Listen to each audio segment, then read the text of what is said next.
नंदी मालिकेच्या आजच्या जबरदस्त भागामध्ये आपण पाहत आहोत. आता इथे मात्र जी शिल्पाची मैत्रीण आहे डॉक्टर, ती धनश्रीला विचारत असते, अगं काय गं धनश्री, काय चाललेलं आहे? म्हणजे तू अशी अस्वस्थ काय आहेस? हे बघ, तुझं लक्ष कुठे आहे? सगळं काही ठीक आहे ना? असं सुद्धा आता इथे ती बोलत असते. आता हे सर्व बोलून झाल्यानंतर धनश्री म्हणत असते, मला ना तुमच्याशी थोडंसं बोलायचं आहे. मग आता डॉक्टर म्हणत असतात, अगं ठीक आहे ना, तुला माझ्याशी काय बोलायचं आहे ते बोल ना.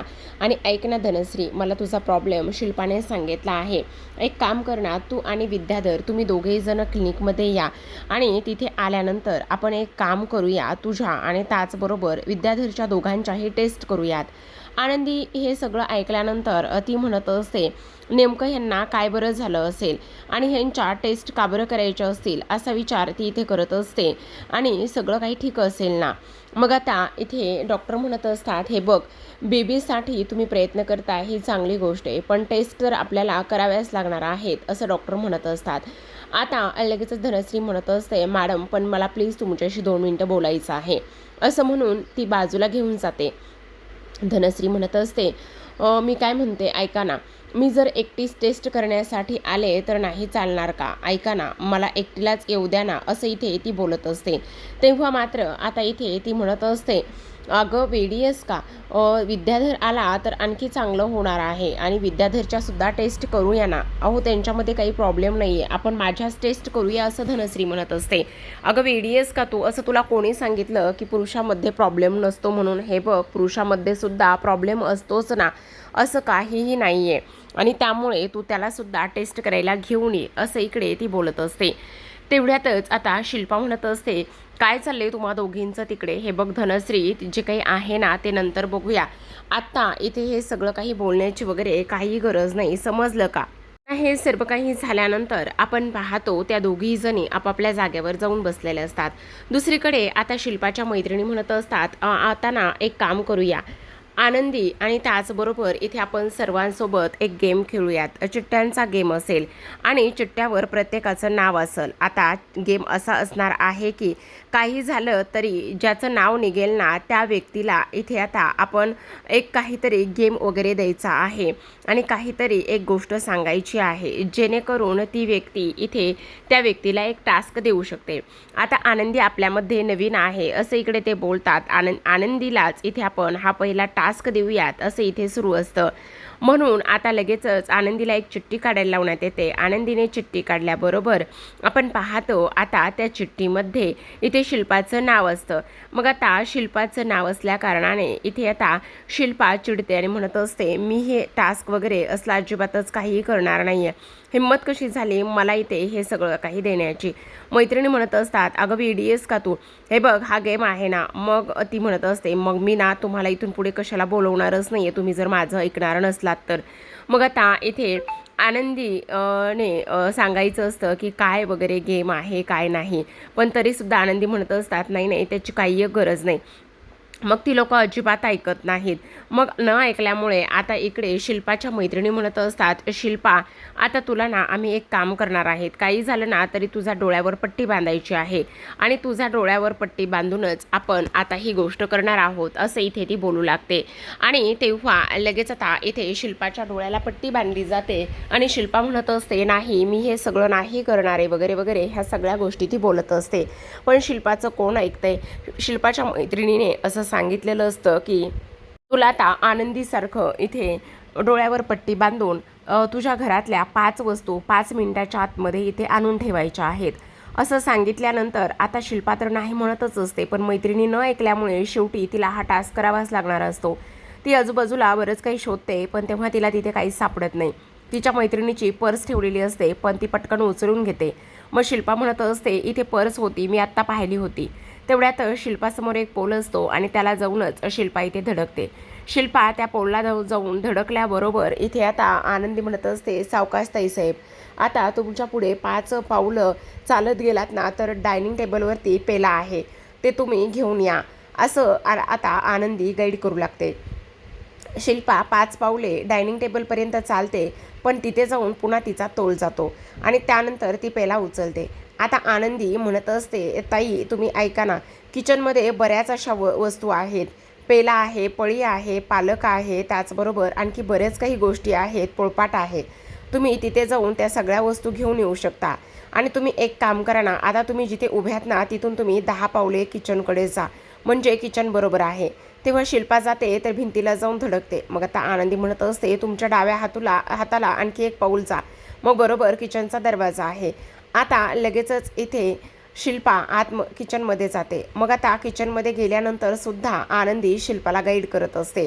शिल्पाला किचनमधला साधा चमचासुद्धा कुठे ठेवला आहे ही गोष्ट माहिती नसते, पण जसं जसं आनंदी सांगेल तसं तसं इकडे आता ती शिल्पा करत असते. शेवटी नकळतपणे इथे तिला बाजू घ्यावी लागली असते. आता शिल्पाची मैत्रीण म्हणत असते, आनंदी खरं सांगू का तुला, हा तर टास्क तू तिला दिला आहेस, पण तरीसुद्धा ह्या टास्कमध्ये तू तिला मदत करत आहेस.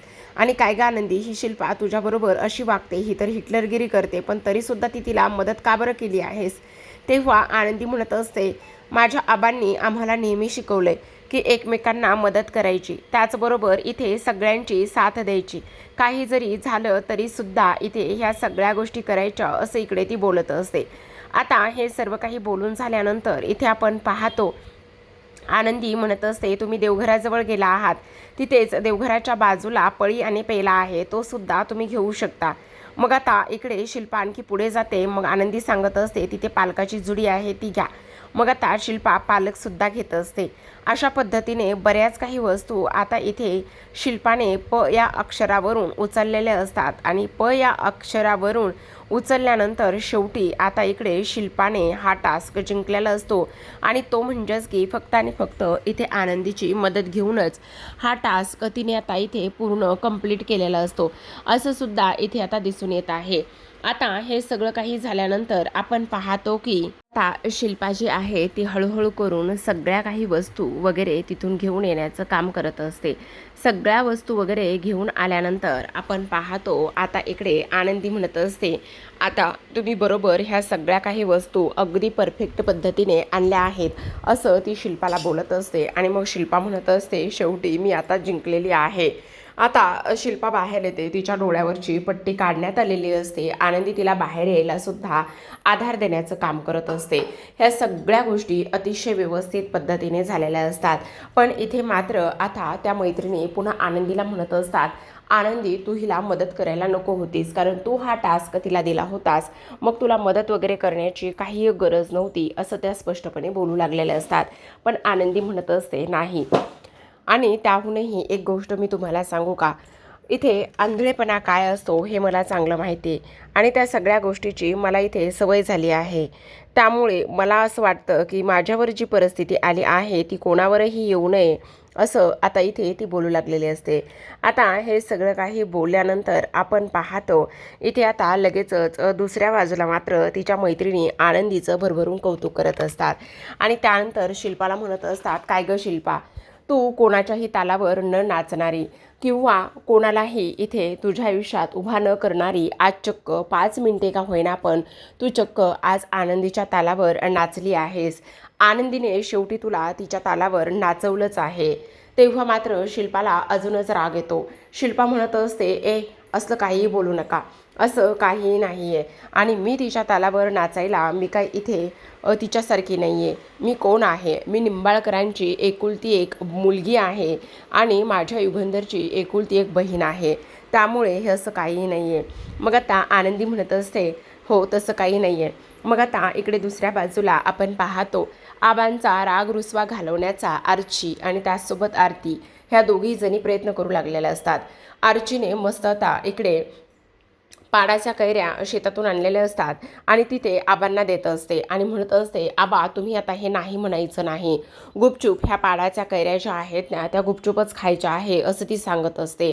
आणि तेव्हा आता इकडे हे सगळं काही होत असताना आबांना ती कैरी आवडलेली असते. मग आता आर्ची म्हणत असते, बघितलं का आरतीताई, आबांनी तुला माफ केलंय, त्यांनी नाकं डोळे मुरडलेत आणि त्यांनी तुला माफ केलं आहे, असं इकडे आता ती बोलत असते.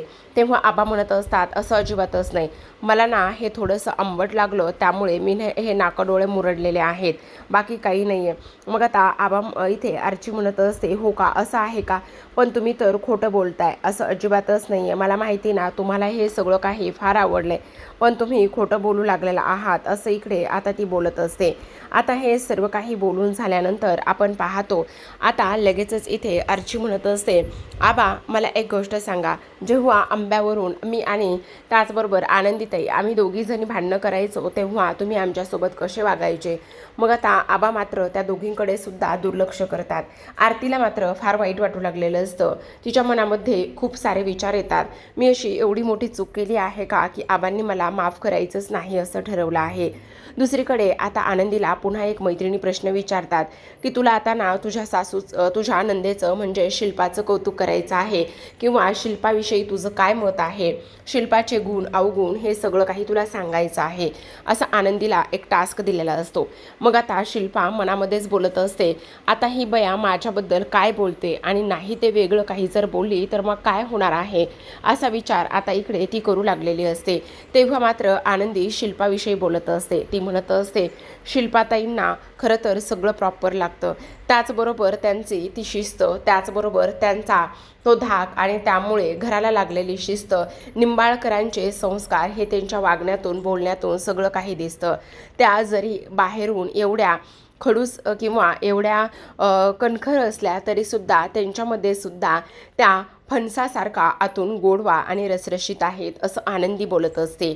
आता मात्र इकडे शिल्पाला धक्काच बसतो आणि तेव्हा मैत्रिणी म्हणत असतात, अरे वा वा आनंदी, खरं तर तू तर तुझ्या नंदेला फारच चांगलं ओळखू लागलेले आहेस. आता शिल्पा मनामध्येच म्हणत असते, हे सगळं हिचे नाटके आहेत, हिला फक्त सर्वांची मनं जिंकायची आहेत, त्यामुळे ही अशा पद्धतीने माझं कौतुक करत आहे. आणि तेव्हा मात्र शिल्पाची मैत्रीण म्हणत असते, काय गं शिल्पा, तुझा हिटलरगिरीचा आनंदीवर चांगलाच परिणाम झालाय वाटतं. आनंदी तू काही म्हण, पण खरंच सांगू का, तू ना इथे ह्या निंबाळकरांची सून अगदी शोभतेस बरं का. म्हणजे तुझा चांगुलपणा, त्याचबरोबर इतरांना मदत करणं, कौतुक करणं, ह्या सगळ्या गोष्टी तुझ्यामध्ये अगदी भरभरून पावल्या आहेत, असं इकडे ते बोलत असतात. आता पुन्हा आपण पुढचा गेम खेळूया असं यांचं सुरू झालेलं असतं. आता प्रत्येक गेमची टार्गेट ह्या लोकांनी आनंदीच करून ठेवलेली असते. आता पुढचा गेम खेळायला ही लोक सुरुवात करतात आणि एक बॉटल फिरवायची आहे आणि बॉटल जिथे थांबेल त्या व्यक्तीला ती लोक एक पुन्हा टास्क सांगणार असतात आणि काहीतरी करायला सांगणार असतात, असा हा टास्क असतो. मग आता इकडे त्या मैत्रिणी एक बॉटल फिरवतात आणि ती बॉटल पुन्हा आनंदीसमोर जाऊन उभी राहते.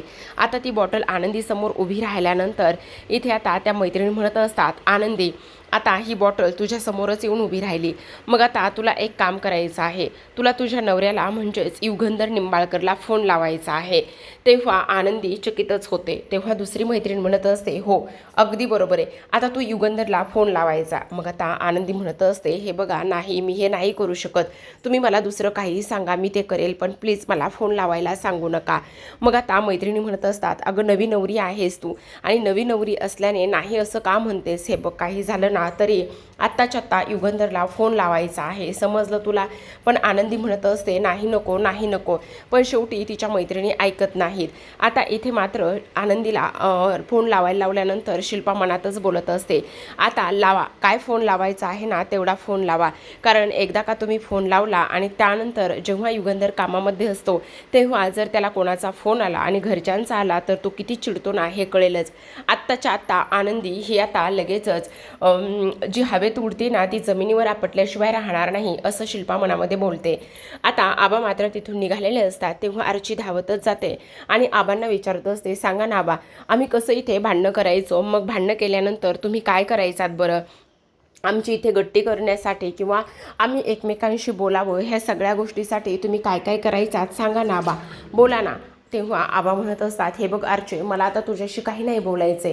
पण आर्ची मात्र शांत बसत नाही आणि ती म्हणत असते, नाही बरोबर की नाही, ए आरतीताई ये बरं, आबा तुम्ही इथेच थांबा, कुठे पण जायचं नाही या, असं म्हणून ती आरतीला आता आबांच्या समोर आणून उभं करत असते आणि म्हणत असते, इथे आता उभे राहा. आणि आबा हे बघा, मग तुम्हीच शिकवले ना आम्हाला की आता एकमेकांशी भांडायचं नाही वगैरे ह्या सगळ्या गोष्टी, आणि भांडणं जर झाली तर लगेचच एकमेकांशी बोलायचं सुद्धा, मग तुम्ही असं का करताय.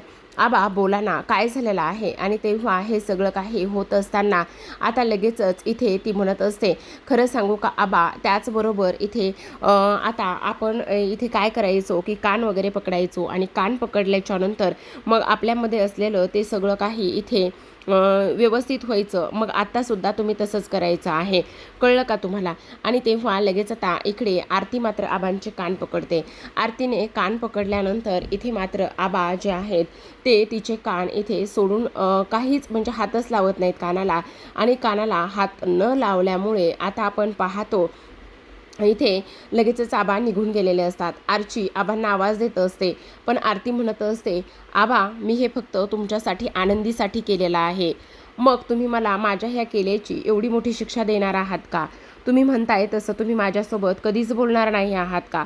आणि खरंच मी इथे खोटं बोलून एवढी मोठी शिक्षा स्वतःवर ओढून घेतली किंवा एवढी मोठा मी गुन्हा केला आहे का? असं ती मनामध्ये बोलत असते. कारण तिने हे सगळं काही इथे फक्त आणि फक्त ह्याच्यासाठीच केलेलं असतं, तो म्हणजेच की आपली आनंदी आणि त्याचबरोबर ह्या सगळ्या लोकांसाठी केलेलं असतं. पण शेवटी आता इकडे तिच्यासमोर हे सगळं काही आलेलं असतं. तर आता प्रेक्षकांनो, आपण पाहतो इकडे आबा निघून गेल्यानंतर दुसऱ्या बाजूला युगंधर हा ऑफिसमध्ये असतो. युगंधर ऑफिसमध्ये असताना आता त्याचं काम सुरू असतं. पण काही गोष्टी झालेल्या असतात, त्यामुळे तो थोडासा चिडलेला असतो आणि म्हणत असतो, ही असली कसली क्वालिटी आणि त्याचबरोबर तुम्हाला निंबाळकरांच्या इथे कसं काम करतात, काय करतात ह्या गोष्टी माहिती नाही आहे का? मग तुम्ही असं कसं बोलू शकता, असं कसं करू शकता? हे सुद्धा आता इथे तो बोलत असतो. आता हे सर्व काही बोलून झाल्यानंतर आपण दुसरीकडे पाहतो की आता इथे आनंदीला फोन लावायला सांगितलेला असतो. शेवटी आनंदी नको नको म्हणत असताना सुद्धा निंबाळकरला फोन येतो. अननोन नंबरवरून फोन आलेला असतो. तेव्हा इथे तो फोन उचलतो आणि फोन उचलल्यानंतर म्हणत असतो, हां हॅलो बोला. मग आता आनंदी म्हणत असते, मालक साहेब मी आनंदी बोलायली. आता लगेचच आनंदी बोलायली असं म्हटल्याबरोबर इथे युगंधर म्हणत असतो, काय झालं आनंदी, तुला काही हवंय का, तुला काही पाहिजे का? बोल ना, काय झालेलं आहे आनंदी, बोल, असं इकडे तो बोलत असतो. तेव्हा मात्र इकडे तिच्या मैत्रिणी खुणवत असतात, अगं बोल ना, शांत कशाला बसतेस, बोल ना. मग शेवटी आनंदी जीव एकवटून आणि त्याचबरोबर इथे हाताच्या घट्ट मुठी आवळूनच म्हणत असते, मालक साहेब आज ना तुम्ही फार छान दिसायला लागलेला आहात आणि तुम्ही आज खूप सुंदर दिसताय, आज तुम्ही अतिशय सुंदर दिसताय, असं आनंदी बोलत असते. तेव्हा मात्र युगंधर आहे त्या ठिकाणी बसलेला असताना लगेचच उठून उभा राहतो. आता तो उठून उभा राहिल्याबरोबर आपण पाहतो की आनंदी पुन्हा म्हणत असते, मालक साहेब ऐकताय ना, मालक साहेब ऐकताय ना. तिकडून युगंधर म्हणत असतो, काय म्हणालीस? मालक साहेब आज तुम्ही खूप सुंदर दिसताय, असं म्हटल्याबरोबर आपण पाहतो आता युगंधर उठून उभा राहतो आणि लगेचच आरशासमोर जाऊन उभा राहत असतो. मग आता इकडे तिच्या मैत्रिणी पुन्हा तिला खुणाखाना करत असतात आणि म्हणत असतात, अजून बोल, अजून बोल. पण तेवढ्यातच आता इकडे आनंदीने तोपर्यंत फोन कट केलेला असतो आणि फोन कट केल्यानंतर युगंधर मात्र आरशासमोर जाऊन उभा राहत असतो. तो हॅलो हॅलो म्हणत असतो आणि हॅलो हॅलो म्हटल्यानंतर सुद्धा इकडे काहीही आवाज येत नसतो आणि काहीही आवाज न आल्यामुळे आता इकडे फोन कट झाल्यामुळे आनंदीच्या मैत्रिणी, शिल्पाच्या मैत्रिणी म्हणत असतात, VDS का तू फोन का कट केलेला आहेस? आता इथे युगंधर हवेतच उडालेला असतो. त्याला समजत नसतं नेमकं त्याच्यासोबत काय होतंय म्हणून. त्याच्या चेहऱ्यावर आपसुकच लाजेची लाली, आनंद हे सगळं काही दिसून आलेलं असतं. इथे आता शिर्के म्हणत असतात, काय झालं मालक साहेब, कोणाचा फोन होता? तेव्हा तो म्हणत असतो, नाही कोणाचा नाही. पण काय झालं शिर्के, मी आज जरा चांगला दिसतोय का, म्हणजे अजूनच छान दिसतोय का? शिर्के म्हणत असतात, अहो हे काय सवाल आहे का मालक साहेब, अहो तुम्ही तर रोजच छान दिसता, मग त्यात आज नवीन काय? नाही पण आज जरा अजूनच चांगला दिसतोय का, म्हणजे मला कळलं नाही अजून मी कसा दिसतोय ते. त्यावर लगेच आता तो आरशासमोर उभा राहतो आणि शिर्के म्हणत असतात, मालक साहेब तुम्हाला सांगू तुम्ही नेहमीच छान दिसतात, पण मला तर काय आज असा बदल काही वाटत नाही आहे. पण तुम्हाला काय झाले, तुम्हाला असं वाटतंय का की तुम्ही अजूनच छान दिसतात वगैरे, काय झाले मालक साहेब, असं इकडे तो बोलत असतो. तेव्हा युगंधर आरशासमोर जाऊन उभा राहिलेला असतो आणि आरशासमोर जाऊन उभा राहिल्यानंतर आपण पाहतो की आता मात्र तो स्वतःला त्या आरशासमोर पाहून अजूनच त्याची कॉलर टाईट झालेली असते, छाती गर्वाने फुगून आलेली असते. तर आता इकडे मात्र सगळ्यांना प्रश्न पडलेला असतो की इथे युगंधर रागवतोय की काय, चिडतोय की काय, पण तसं काहीही झालेलं नसतं. आणि इकडे मात्र तोपर्यंत आनंदीने फोन कट केलेला असतो. तर आता प्रेक्षकांनो, हा टास्क काही एवढ्यातच थांबलेला नाही आहे बरं का ह्यांच्या मैत्रिणीचा मात्र टास्क अजूनच पुढे पुढे गेलेला आहे. तो काय आहे ते आज पाहूयात. आता उद्याच्या भागामध्ये असं पाहण्यात येतं आहे की इथे प्रत्येकाने ह्यांनी एक स्केच आर्टिस्ट बोलवलेला असतो आणि स्केच आर्टिस्ट बोलवून आता त्या स्केच आर्टिस्टला आपल्या नवऱ्याचं हुबेहूब चित्र काढायला लावलेलं असतं. म्हणजे नवऱ्याचं वर्णन करायचं आणि ते चित्र काढायचं. आता आनंदीला इकडे दिसत नाही किंवा तिने आतापर्यंत युगंधरला साधं पाहिलंसुद्धा नाही आहे कधी. मग ही पोरगी कशी काय चित्र काढणार? तेव्हा शिल्पा मनातच म्हणत असते, आता ही तोंडावरच पडणार आहे. कारण हिला तर तिचा नवरा युगंधर कसा दिसतो हे माहीतच नाही आहे. पण तसं न होता प्रेक्षकांनो, इथे जेव्हा आनंदीला हा टास्क देण्यात येतो ना, तेव्हा मात्र सगळ्यांना आश्चर्याचा धक्का बसणार असतो. कारण आनंदीने मात्र इथे खूपच सुंदर आणि त्याहूनही सगळ्यात महत्त्वाचं असं इंटरेस्टिंग असं स्केच इथे काढलेलं असतं, ते म्हणजेच की युगंधरचं. आता आनंदी एक एक पॉईंट सांगते. त्याचबरोबर युगंधर कसा आहे, त्याचबरोबर त्याचे डोळे, त्याचबरोबर त्याचा ॲब्रो, त्याचा चेहरा, त्याचे ओठ, त्याचे गाल, त्याचं नाक, हे सगळं आनंदी इमॅजिन करून सांगत असते. आनंदी एक एक पॉईंट सांगत असते आणि तो आर्टिस्ट एक एक पॉईंट रंगवत असतो, स्केच करत असतो. आता जेव्हा हे चित्र फायनल होतं तेव्हा मात्र इथे शिल्पाच्या पायाखालची जमीन सरकलेली असते. कारण ते चित्र फायनल होऊन आलेलं असतं आणि ते चित्र फायनल होऊन झाल्यानंतर आता मात्र आनंदी म्हणत असते, माझं सगळं काही सांगून झालेलं आहे. आता तेव्हा तो स्केच आर्टिस्ट म्हणत असतो, माझंसुद्धा चित्र काढून झालेलं आहे. असं म्हटल्याबरोबर आपण पाहतो आता इथे मात्र त्या स्केच आर्टिस्टने सगळ्यांसमोर ते चित्र दाखवलेलं असतं आणि सर्वांसमोर चित्र दाखवल्यानंतर शिल्पा ते चित्र पाहते. शिल्पाच्या मैत्रिणी त्या चित्र पाहतात तेव्हा त्यांना फार मोठा धक्का बसलेला असतो. कारण ते चित्र युगंधरचं असतं आणि युगंधरचं चित्र ह्या पोरीने कसं काय काढलं ह्याच धक्क्यात शिल्पा गेलेली असते. तर पाहत राहा आनंदी. भेटूयात उद्याच्या भागात. तोपर्यंत धन्यवाद.